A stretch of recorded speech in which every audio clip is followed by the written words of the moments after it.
Bem-vindas e bem-vindos ao Apenas Fumaça, onde se fala sobre a sociedade com quem quer falar sobre ela. Eu sou a Maria Almeida. Eu sou o Ricardo Ribeiro.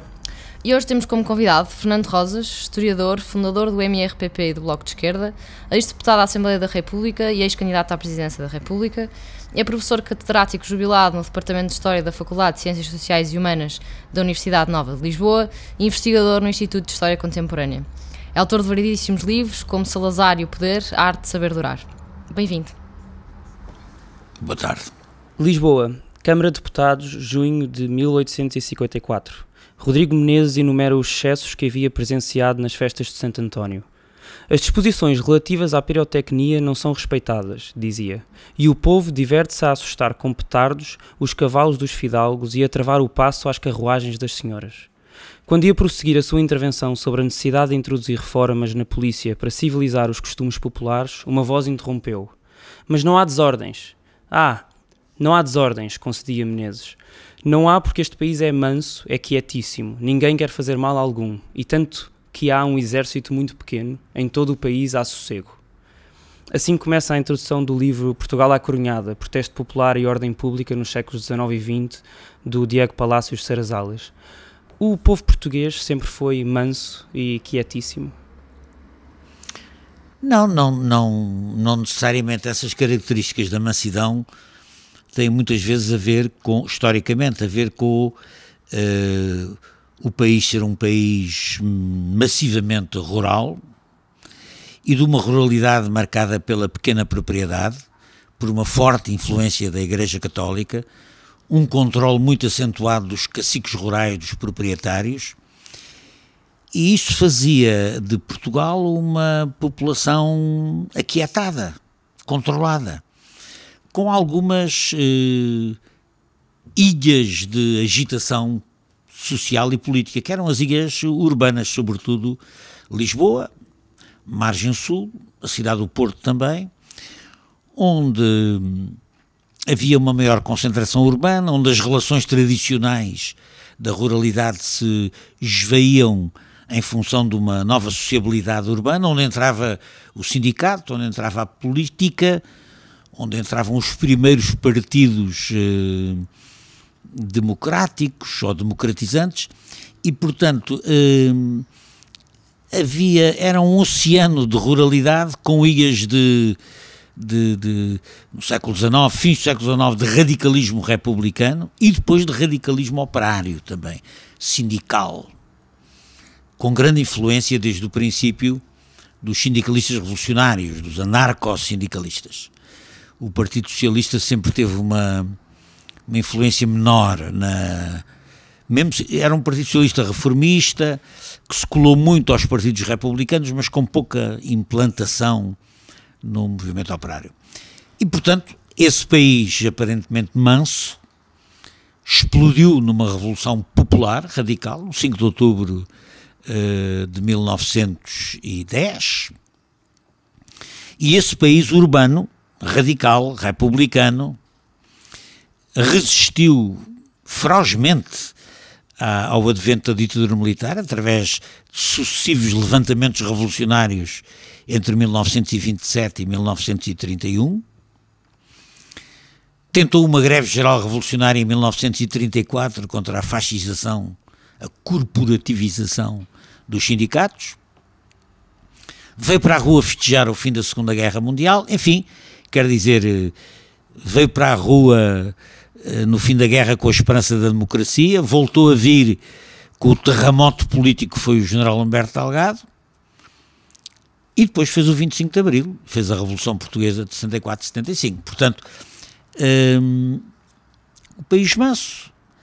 O país não é tão manso como isso, quer dizer, à medida que o país se foi urbanizando, industrializando e terciarizando, e que o mundo rural se esvaziou na imigração ou na urbanização, essa composição social ditou um país que ainda hoje, na vida política da democracia, após o 25 de Abril, é um país que vota maioritariamente à esquerda.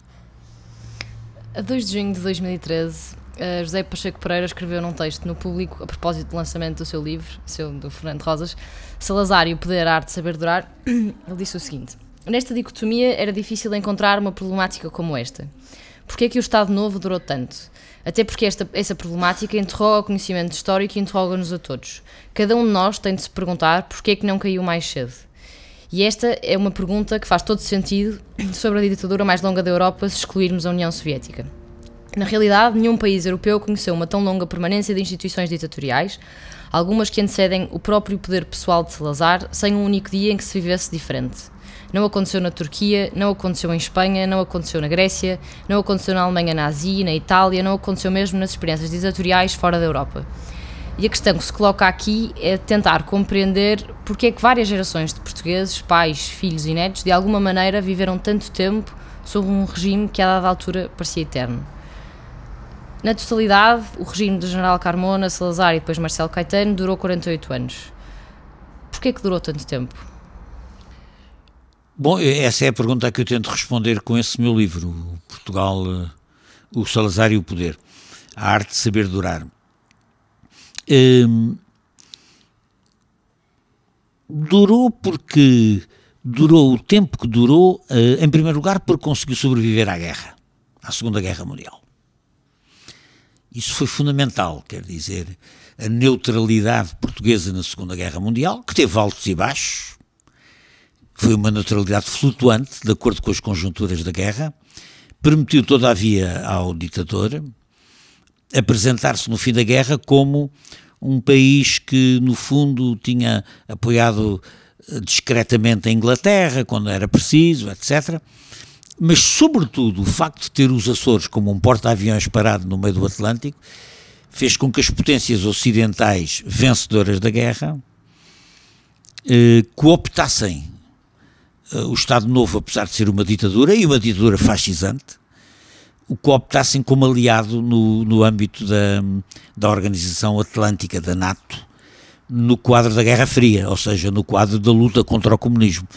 E essa circunstância permitiu não só ao regime do Salazar, mas ao regime do Franco em Espanha também, um novo fôlego, ganhar um novo fôlego depois da guerra. Esse fôlego durou bastante e aí penso que foram eficazes os fatores que eu tento enumerar no livro que escrevi sobre isso. Um controle duradouro e firme das Forças Armadas. Quer dizer, a oposição veio várias vezes para a rua.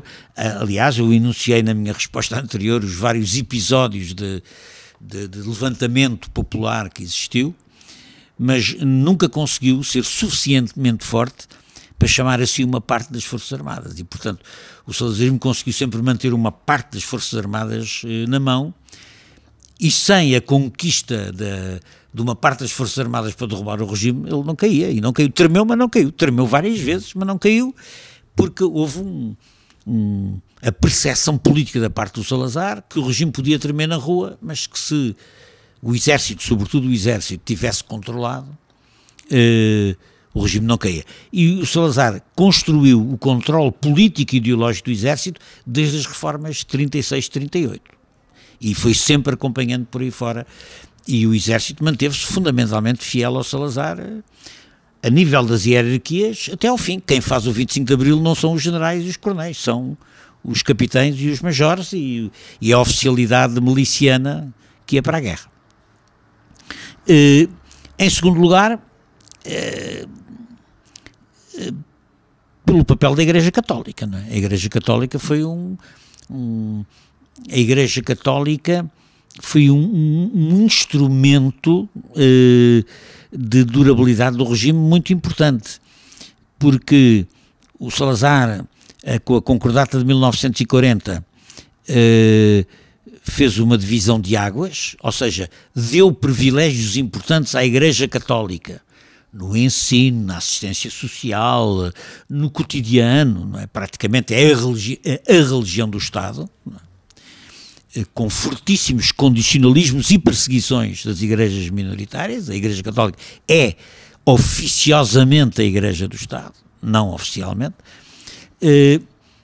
mas em contrapartida a Igreja comprometeu-se a apresentar o regime como uma obra da providência divina, o regime e o Salazar como obra da providência divina, e portanto há uma espécie de instrumentalização política da Igreja, seguramente até o início da própria mudança na Igreja a partir do Congresso Vaticano II, que também coincide com a mudança da hierarquia católica em Portugal. O cardeal Cerejeira, velho amigo, fiel e obediente ao Salazar, muda, os novos cardeais já não serão tão obedientes como era o cardeal Cerejeira, e o regime começa a perder a perder o controle que a Igreja tinha. Surgem os católicos progressistas, surge digamos assim, uma corrente católica antifascista, adversária do regime. E em que ano foi isso? Bom, a primeira manifestação pública, digamos assim, o semáforo verde para os católicos antifascistas se manifestarem é a carta do Bispo do Porto, na sequência das eleições presidenciais de 1958.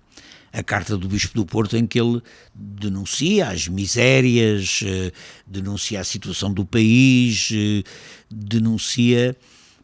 Bom, e que faz mais digamos assim, tem uma posição herética e inadmissível para o regime, que é a pretensão de uma parte dos católicos constituírem um partido democrata cristão, organizarem-se politicamente fora do regime. Porque o compromisso que havia até aí com a Igreja é que a Igreja não se metia na política, a não ser para apoiar o regime em geral, mas não fazia política própria. A fazer política, fazia política no regime. Mas havia um compromisso seguro de que a Igreja não fazia política fora do regime, e muito menos contra o regime. Quando o Bispo do Porto vem anunciar que os católicos deviam ter uma organização política própria, à semelhança do que se passa em Itália nessa altura, nesse tempo, o Partido Democrata Cristão, etc., isso é decisivo para o Salazar conseguir chutar o Bispo do Porto para fora de Portugal, e ele teve no exílio até o Marçal Caetano substituir, até 69, não é? Portanto, esse compromisso da Igreja, esse compromisso de enquadramento ideológico da Igreja, a Igreja dos púlpitos em todo o país, explica que este regime é uma graça divina, é uma graça da providência divina para os portugueses. A Igreja teve um grande papel no enquadramento e na sustentação do regime. A organização corporativa também. A organização corporativa é uma organização do patronato e dos trabalhadores, os trabalhadores nos sindicatos nacionais, o patronato nos grêmios, que depois eram abraçados harmoniosamente na corporação. A corporação tem no lado os patrões, nos grêmios, os trabalhadores nos sindicatos nacionais, mas a greve é proibida, os sindicatos livres são proibidos, e digamos, o Estado regula essa relação, aliás, com grande favor ao patronato. É evidente que os trabalhadores não têm sindicatos livres nem direito à greve, a relação só não é mais desequilibrada porque o Estado, apesar de tudo, regula essa relação, mas muito favorável ao patronato. Agora, essa organização corporativa, sobretudo do ponto de vista económico, da organização económica do país, foi muito importante para a durabilidade do regime, porque o intervencionismo económico do Estado protegia largos setores do patronato, inclusive do médio patronato, e permitia-lhes durar para além da racionalidade económica. Por exemplo, o condicionamento industrial. O condicionamento industrial era uma disposição que fazia com que nenhuma empresa se pudesse constituir, não é só se pudesse constituir, pudesse mudar as máquinas, mudar os turnos de trabalho, fazer qualquer espécie de inovação sem o Estado consentir. Era preciso autorização prévia. Tu querias meter na tua empresa uma máquina nova para produzir pneus e tinhas que ter a autorização do Estado. E tinhas que ter o agrément dos teus concorrentes no ramo da produção dos pneus. Se não tinhas, não eras autorizada. E, portanto, isso permitiu que muitas empresas durassem para além da realidade da concorrência e do mercado. Mas isso criou uma base de apoio também ao regime. Nesse patronato que vivia à sombra de duas coisas, de três coisas. À sombra do condicionamento industrial, à sombra das pautas proteccionistas, que protegiam a indústria da concorrência estrangeira, e à sombra dos salários baratos, dos salários baixos que eram impostos pela organização corporativa, pela organização sindical. E isso permiteu a um largo setor do patronato se rever muito na política do regime, que permitia manter privilégios, permitia manter situações que não decorriam do funcionamento normal da economia, mas decorriam da proteção política que o regime fazia a esse tipo de interesses. Fazia isso por um lado e, por outro lado, concedia monopólios aos grandes grupos familiares. Não é? A Siderurgia Nacional, produção de ferro e aço, era para a família Champalimau. Por outro lado, a família Melo tinha a química de base, tinha os sabões, tinha não sei o quê, e, portanto, as grandes famílias do capital financeiro tinham um regime monopolista que entregava a eles, ou em regime de oligopólio, grupos de empresas, o monopólio de interesses. A proteção dos grandes interesses, por um lado, o condicionalismo industrial, as pautas, a organização corporativa, fizeram com que, para uma grande parte da burguesia portuguesa, isto fosse um regime que era um regime agradável. Não era agradável para os trabalhadores por conta de outrem, que não podiam reivindicar, não tinham sindicatos, não podiam fazer greve, não tinham liberdade de expressão, se falavam eram presos, portanto, mas isso foi um elemento, a organização corporativa foi um elemento de durabilidade também. No seu livro fala também da importância das violências. Depois havia ainda, que eu também falo no livro, uma organização tendencialmente totalitária, quer dizer, as pessoas hoje não têm a noção disso. O Estado tinha um aparelho de controlo ideológico que entrava no dia-a-dia das pessoas, nas sociabilidades das pessoas, na escola, no trabalho, nos lazeres. A FNAT, a Fundação Nacional para a Alegria no Trabalho, planeava os lazeres dos trabalhadores, do campo e da cidade. E, portanto, havia uma organização que na escola, na família, no lazer, no trabalho, se preocupava com aquilo que as pessoas deviam pensar e fazer. Uma organização de caráter totalizante, absolutamente totalizante. E isso, naturalmente, era muito importante para o regime se manter. Nas empresas, por exemplo, na empresa da CUF que eu estudei, era muito pouco provável que alguém chegasse a chefe de repartição sem batizar os filhos, não é? Havia um controle sobre isso.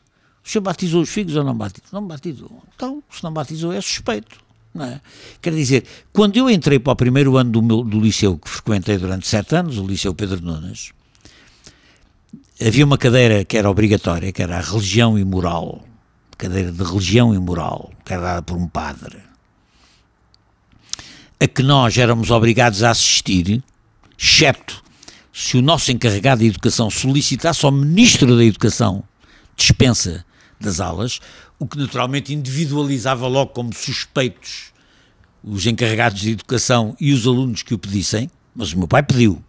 Mas enquanto não vinha o despacho do Ministro, tínhamos que assistir às aulas. E na primeira aula de religião e moral, o padre, para uma turma de 40 alunos, que nessa altura as turmas tinham 40 e mais alunos, disse assim: os meninos que não são batizados, levantem-se. E levantaram-se 3, em 40, 3, 4. Por acaso seriam a futura célula do Partido Comunista no liceu, porque era a maneira de nós nos conhecermos todos uns aos outros. Os pais que não batizavam os filhos eram filhos de famílias republicanas, antifascistas, etc. Porque não batizar os filhos era um ato em si de caráter político. Era um ato político. Porque, quer dizer, mesmo as pessoas que não concordavam com o regime, para não ter problemas, batizavam os filhos. Quer dizer, para chegar a chefe de repartição, tinha que se batizar os filhos, senão ninguém chegava a chefe de repartição. Quer dizer, isso era limpo, não é? Onde é que não se batizavam os filhos? Em Almada, no Barreiro, na Cova da Piedade. Quer dizer, naqueles sítios onde havia uma tradição anarquista, comunista, democrática forte. O meu pai não era comunista, mas era um democrata, e a família e a minha família era republicana, portanto, e anticlerical, e portanto ninguém estava fora de questão batizar os filhos. Eu não sou batizado, nem nunca pretendi ser, isso. E finalmente, mas que é a coisa mais importante que ele estava a referir, a violência. E há duas espécies de violência. A violência repressiva, que era a violência daqueles que batizavam os filhos, ou seja, daqueles que faziam greve, que assinavam abaixo-assinado, que vinham para uma manifestação proibida, que se organizavam clandestinamente, ou seja, daqueles que pisavam aquele risco invisível que toda a gente sabia que se pisasse corria riscos, não é? A violência repressiva era sobretudo para cima desses. Mas depois havia uma violência muito mais eficaz, que era a chamada violência preventiva. E ali a violência preventiva é que era exercida por esses órgãos de caráter paratotalitário, que é a violência do dia-a-dia, que é a violência do cotidiano, que é inculcada por os aforismos como a minha política é o trabalho, mais vale um pássaro na mão que dois a voar, tem cuidado porque devagar se vai ao longe. O Chico Buarque fez uma canção já há uns anos, durante a ditadura militar brasileira, em que musicou, ao contrário, todos esses aforismos reacionários e de submissão. Devagar se vai ao longe, devagar não se vai longe. E ele fez uma canção unicamente com os aforismos da submissão voltados ao contrário. Mas esses aforismos eram os aforismos inculcados pela organização política do Estado. Quer dizer, não te metas onde não é chamado. Alguém manda. Manda quem pode, obedece quem deve. Era o grande princípio. O Jaime Nogueira Pinto escreve no livro 5 homens que abalaram a Europa, que, e estou a citar, o número de vítimas mortais em 48 anos de Estado Novo, 1926 a 1974, situa-se algures entre um mínimo de 60 a 65 e um máximo de 100 a 120. Outras ditaduras contemporâneas com a portuguesa tiveram milhares ou mesmo centenas de milhares de vítimas mortais, como a de Franco, por exemplo. Isso quer dizer que o Estado Novo era menos violento? Não, de forma nenhuma. Essa manipulação das estatísticas é muito característica dos historiadores de direita e de extrema-direita, como o Nogueira Pinto. Mas que foi, aliás, meu colega de curso em Direito e com o qual eu mantenho relações de cordialidade, não é? Divirge, mas é substancialmente do que ele escreve, sobretudo quando se põe a escrever sobre história contemporânea. Provavelmente na República, nossa Primeira República, pode ter havido mais mortes em manifestações políticas do que no Estado Novo. Por uma razão muito simples, é que as manifestações do Estado Novo eram proibidas. E a greve era proibida. E, portanto, só o facto de sair à rua era já um risco. Só o facto de tentar fazer uma coisa era já um risco. O Estado tinha um controle absoluto, eram proibidos os partidos políticos, eram proibidos as manifestações, eram proibidos a imprensa livre, era proibido tudo, não é? E, portanto, quer dizer, o controle repressivo, intimidatório, a eficácia da tal violência preventiva, mais a violência repressiva que intervinha no fim da linha, fazia com que provavelmente as lutas sociais e políticas fossem muito mais difíceis, mais raras e, portanto, o número de vítimas fosse obviamente menor. Havia em Portugal também conquistas do ponto de vista dos direitos que mesmo o Estado Novo teve alguma dificuldade em tocar. Por exemplo, a proibição da pena de morte, não é? O regime nunca se sentiu com força para autorizar a pena de morte. Ainda que a tenha mantido, não foi ele que a criou, mas manteve-a a disposição de que se podia fuzilar na frente de combate, em caso de guerra, na frente de combate, os casos de traição, deserção, não sei o que mais. Na Primeira Guerra houve um fuzilado por causa disso. Na Guerra Colonial não houve, até porque a oposição que se começou a generalizar à guerra, se eles começassem a matar gente, aquilo acabava mais depressa e bem pior. Portanto, essa comparação das estatísticas tem que ter em conta a contextualização. Em Espanha morreu muito mais gente porque o franquismo foi imposto numa guerra civil. O Franco matou, depois de tomar o poder em 39, fuzilou 200 mil pessoas, quer dizer, mas era fruto da guerra civil, quer dizer, o Franco foi implacável para os vencidos. E, portanto, em Espanha, o ambiente da guerra civil prolongou-se longamente, depois mesmo da vitória dos franquistas. Diego Palacios Xerezales, que no livro que nós citamos há pouco, Portugal Acorrenhada, Pretexto Popular e Ordem Pública nos séculos XIX e XX, escreveu o seguinte: provocar mortes entre manifestantes desarmados era considerado um falhanço do sistema de ordem pública e procurava-se que os objetivos policiais, a dispersão de manifestantes e a captura dos militantes políticos ou sindicais, fossem alcançados sem o derramamento de sangue. Ou seja, foi esta estratégia de não derramar sangue que fazia que o regime fosse menos combatido nas ruas? Sim, o Salazar tinha em relação à violência uma posição que eu falo também no livro, que é esta. A violência era necessária, mas devia ser exercida de tal forma que não provocasse uma reação pior do que o mal que se procurava evitar. E, portanto, o Salazar, aceitando que a violência era indispensável para a defesa e consolidação e depois para a defesa do regime, tinha um uso prudente da violência. Ou seja, não há muita violência mortal, mas há. O general Humberto Delgado foi morto pela PIDE, o José Dias Coelho foi morto pela PIDE. As vítimas mortais do regime são gente assassinada pela polícia política. Mas há uma violência que é mais eficaz e menos contraproducente que matar as pessoas, num país onde não há pena de morte, nem há tradição de assassínio político, como era Portugal, apesar de tudo. Enfim, bem sei que o Sidónio Pais foi assassinado, e o António Grange também, mas quero dizer, isso não era corrente na vida política portuguesa. Aliás, há um panfleto de propaganda do Estado Novo que diz que o Estado seja tão forte que não necessite ser violento. Exatamente, essa é a essência da coisa, ou seja, um Estado que assuste tanto as pessoas, que as impeça tanto de pensar e de fazer, que poupe os extremos da violência. Agora, o cotidiano, no Estado Novo, e eu vivi-o durante 28 anos, era marcadíssimo pela violência simbólica e real do dia-a-dia. Quando se perguntam aos meninos do primeiro ano quem é que não é batizado, isto é um ato de extrema violência e intimidação. Mas isto passa-se no cotidiano, no dia-a-dia, no local de trabalho, na escola.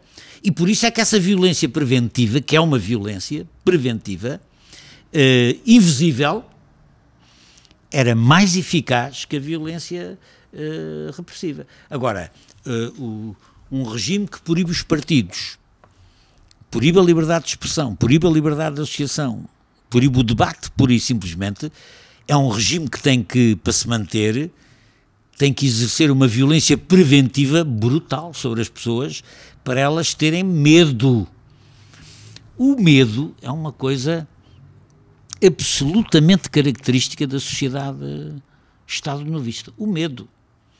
A minha política é o trabalho. Não é? A minha política é o trabalho. Alguém faz política, eu não.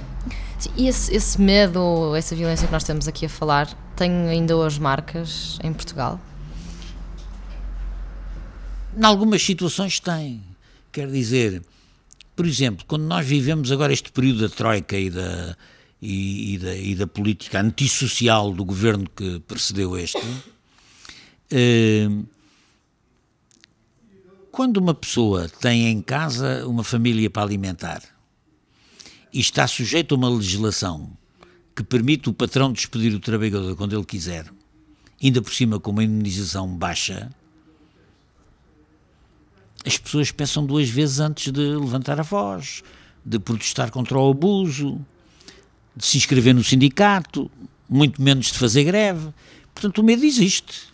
O medo existe, sobretudo, quando se cortam os direitos das pessoas, quando as pessoas deixam de ter proteção.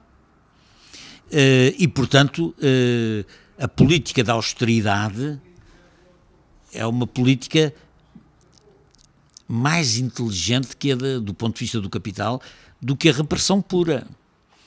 Porque a repressão pura provoca a indignação e a resistência. Esta política que é de repente tu podes ser despedida quando o patrão quiser.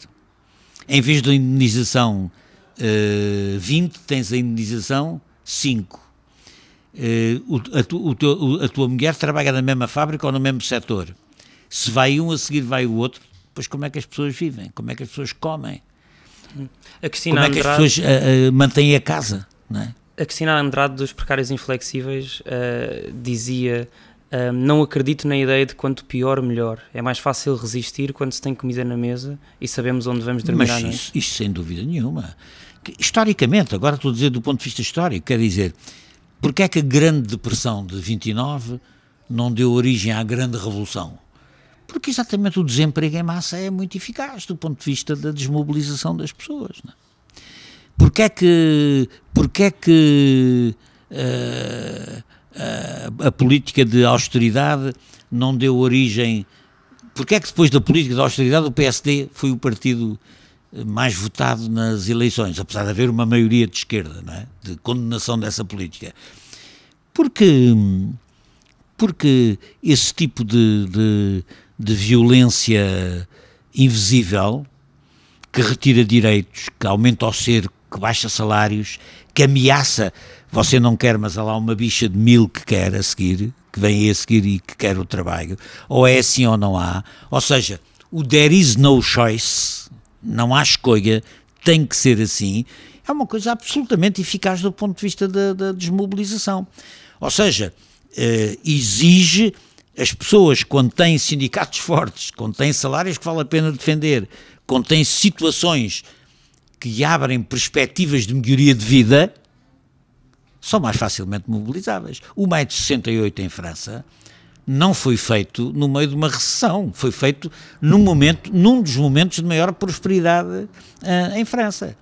E, portanto, sim, os momentos de recessão, os momentos de depressão económica, etc., são normalmente difíceis para a mobilização dos cidadãos e da cidadania contra essas condições. Sim, mas ainda assim, a 12 de março de 2011, centenas de milhares de pessoas manifestaram-se em Portugal em mais de 10 cidades, no que ficou conhecido pelos protestos da geração Arrasca. Segundo a organização, eram cerca de 400 mil pessoas que estiveram nas ruas. No ano seguinte, em 2012, vimos também o protesto Que se lixa a Troika, Queremos as Nossas Vidas, que juntou mais de 1 milhão de pessoas nas ruas em mais de 30 cidades. Foram das maiores manifestações em Portugal desde o 25 de Abril.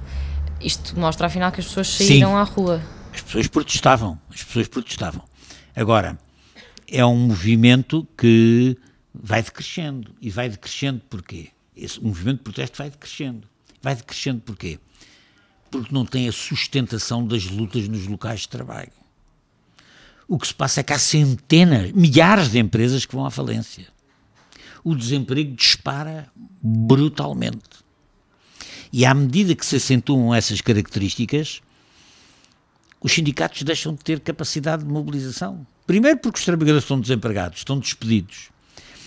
Depois porque as pessoas têm medo de aderir à palavra de ordem dos sindicatos e de aderir aos protestos para ver se dessa maneira se salvam do ponto de vista da manutenção do emprego. E, portanto, há protestos, e há grandes protestos nessa altura, sobretudo o Que se lixa a Troika é um gigantesco protesto, que obriga, aliás, o governo a recuar, porque queria que a TSU fosse paga pelas pessoas, quer dizer, de facto é preciso ter lata no meio daquela situação. obriga o governo a recuar, mas é um protesto que não tem uma... Quer dizer, é uma coisa que não é sustentada por um movimento organizado. É um momento mais que um movimento? É um momento. O movimento houve em Espanha, isso sim. Os indignados. Claro, isso sim, houve movimento. Eles organizaram-se contra os despejos. E havia os advogados que defendiam as pessoas de ser despejadas. E havia uma organização social na base que alimentava o protesto e a indignação. Mas isso é interessante. Em Portugal isso foi mais... não se conseguiu fazer dessa maneira. O movimento dos indignados e também os protestos na Grécia em 2010, as greves gerais em França, parecem ter sido movimentos mais do que momentos. Qual é que é a diferença? Porquê é que em Portugal isso não aconteceu? Isso é uma marca ainda do Estado Novo e da repressão? É uma marca... É uma marca... É uma marca de um mundo do trabalho que teve muito tempo sem tradições de organização e de luta, não é? Não é fácil organizar movimentos sociais em Portugal, não é fácil.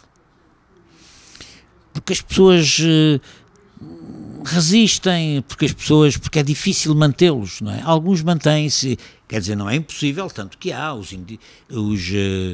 precários inflexíveis, esses movimentos do precariato, etc. Mas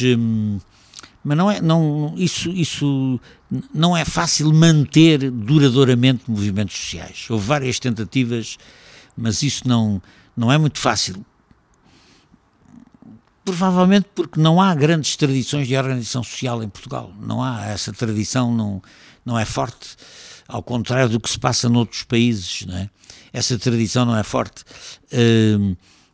Há uma certa desconfiança, há um certo retraimento das pessoas de se envolver social ou politicamente em causas, não é? E isso provavelmente é um fruto de uma política longa, não é? Foi meio século.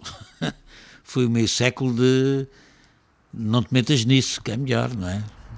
Num artigo do jornal Portugueses no Divã, ainda carregamos as marcas da ditadura, em abril de 2014, lê-se: o Estado Novo deixou legados e tanto sociólogos como historiadores ou psicólogos consideram que boa parte dessa herança ainda vive nos hábitos dos portugueses, a começar pela passividade e pelo distanciamento em relação à política. António Costa Pinto, politólogo, recorda que a ditadura portuguesa, ao contrário de outros sistemas como o fascismo italiano, assentou numa lógica de anti-mobilização da população. O ajuntamento e a intromissão nos assuntos da política não eram vistos com bons olhos. Os portugueses habituaram-se também a não confiar e a desacreditar no Estado, na justiça e até nos que lhes são mais próximos. O medo dos informadores e das intromissões da PIDE foram experiências traumáticas que deixaram nos portugueses um lado de queixinhas, do fazer as coisas às escondidas para derrubar o adversário, diz Irene Pimentel, historiadora.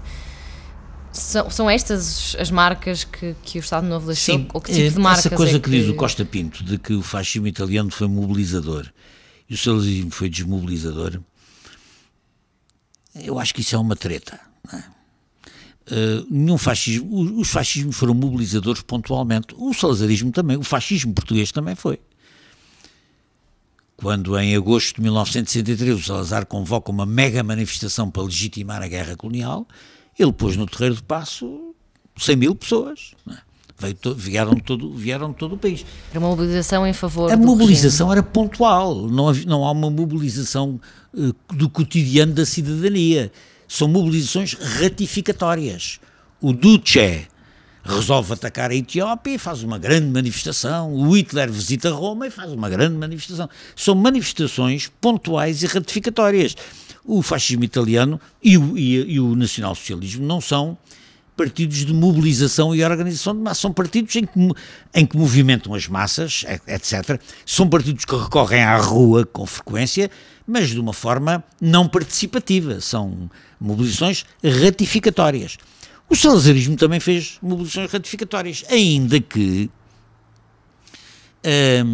o regime salazarista tem uma componente fascista nova, vinda do pós-guerra, do pós-Primeira Guerra, Mas tem também o que o diferencia por vezes de outros regimes fascistas. Cada fascismo tem as suas particularidades. Não é não serem fascistas, é serem, cada um, são regimes fascistas filtrados pelas especificidades da formação social de cada país. Em Portugal, a classe dominante junta-se aos fascistas num regime que é o Estado Novo. Há aqui uma espécie de aliança entre as oligarquias tradicionais e o novo movimento fascista. O movimento fascista é disciplinado e incorporado no regime do Estado Novo, mas há um peso muito grande do conservadorismo tradicional, que é um conservadorismo que tende mais a acreditar no exército e na igreja do que propriamente nas milícias fardadas de camisa azul e saudação romana. Mas também há camisa azul e saudação romana. Aliás, verde, em Portugal ficou verde a camisa. Camisas verdes, saudação romana, legião, mocidade portuguesa, isso tudo. O que é o peso relativo de uma coisa e de outra é diferente. Em Portugal, apesar de tudo, o papel conservador da Igreja Católica, o papel tradicional do exército, leva a oligarquia a, sim senhor, o fascismo é preciso para dar aí porrada nos trabalhadores e nos democratas, isso é preciso, mas apesar de tudo eles confiam sobretudo nas forças que em Portugal sempre arbitraram em favor da oligarquia, que é o exército e a igreja. E daí que o fascismo português seja marcado por esse peso, esse peso muito grande sempre do conservadorismo tradicional, que tinha um casamento com o fascismo, mas provavelmente em moldes diferentes do alemão, de certeza, E o italiano é preciso não exagerar, porque é verdade que há um movimento fascista forte, mas o Mussolini faz enormes compromissos com a Fiat, com a Igreja e com o rei e o exército. Portanto, mesmo o fascismo italiano tem elementos de conservadorismo tradicionalista muito fortes, tão fortes que o derrubam. Em 43, quem derruba o Mussolini é o rei e o Badoglio, o comandante do exército. Portanto, são as forças tradicionais com as quais o fascismo italiano se tinha aliado. Portanto, é claro que isso tem peso em Portugal, mas tem peso também porque é um país rural, pouco industrializado, com uma tradição de organização social e política limitada a certos centros, Lisboa, Margem Sul, os assalariados do Alentejo, e portanto onde o peso da ruralidade e o controle social da ruralidade é maior. Não se esqueça que o Salazar achava que a industrialização era um risco. E era um risco porquê? Porque trazia os trabalhadores da terra, os homens da lavoura, normalmente controlados pelos caciques e pela igreja, trazia-os para a sociabilidade urbana, onde eles iam à escola, podiam ler jornais, ouvir a rádio, meter-se em sindicatos, meter-se em coletividades de cultura e recreio, onde os comunistas andavam lá sempre por baixo. E, portanto, e por isso há aqui uma recusa conservadora do próprio progresso que marca muito a ditadura portuguesa. Agora, apesar de tudo isso, quando se dá o 25 de Abril, Portugal faz uma revolução, a revolução mais avançada da Europa, de 74, 75. Porquê? Por causa da guerra. A guerra é o que despoleta essa ação, mas por causa das contradições acumuladas pela modernidade. O país começa a ser industrializado no fim dos anos 50 e industrializa-se rapidamente nos anos 60 e 70. Cresce um proletariado urbano-industrial, uma pequena burguesia urbana moderna dos serviços, banca, seguros, que substitui o velho terciário, um novo terciário, e toda essa amálgama social vai acumulando expectativas de melhoria de vida que são negadas pelo regime. Mistura esta panela de pressão a guerra e tudo o que ela impedia que se fizesse, e veja o que aconteceu quando os militares destapam a tampa. O golpe militar de 25 de Abril destapa a tampa. Os oficiais intermédios destapam a tampa. De alguma maneira acabam com o exército. transforma o exército no NFA, que é uma coisa diferente de um exército, não é? É uma coisa um bocadinho diferente de um exército. E isso permite que as tensões acumuladas explodam num movimento revolucionário que invade tudo, em 74, 75.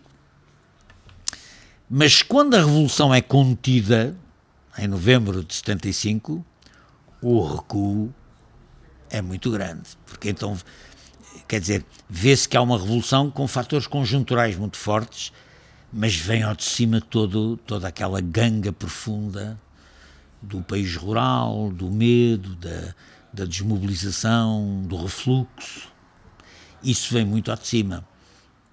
E houve um período em democracia em Portugal, nos anos 80 e 90, nos anos da Thatcher e do Reagan, que quase era preciso pedir desculpa por ser marxista, não é? Agora o tempo é outro, felizmente, mas quer dizer, em que o capitalismo tinha vencido o socialismo, a União Soviética tinha ido à vida, o comunismo tinha acabado, era o fim da história e não havia mais solução nenhuma a não ser aceitar a ordem natural das coisas.